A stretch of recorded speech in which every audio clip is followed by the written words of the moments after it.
விருந்தாளிக்கு குடிக்க தண்ணீர் கொடுப்பதன் காரணம். முன்பெல்லாம் யார் வீட்டிற்கு வந்தாலும் குடிக்க தண்ணீர் கொடுக்க சொல்வார்கள் நமது முன்னோர்கள்.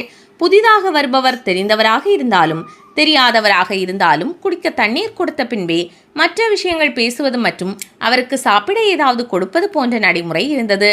இவ்வாறு வருபவர்களுக்கு முதலில் தண்ணீர் கொடுப்பதற்கு மிக சிறந்த காரணங்கள் உள்ளது. தண்ணீருக்கு மனிதர்களின் மனநிலையை மாற்றும் அற்புதமான சக்தி இருக்கிறது. ஒரு மனிதனின் கோபதாபத்தையும் வெறுப்புணர்ச்சியையும் மாற்றும் ஆற்றல் தண்ணீருக்கு உள்ளது.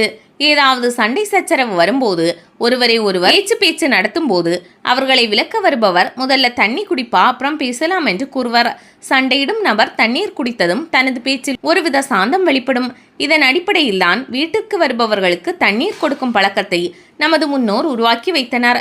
வீட்டுக்கு வருபவரின் மனநிலை எதுவாக இருந்தாலும் சரி, அவர்களின் எண்ணங்கள் எதுவாக இருந்தாலும் சரி, தண்ணீரை குடித்தால் அந்த கெட்ட தாக்கத்தின் பாதிப்பு இல்லத்தை பாதிக்காது.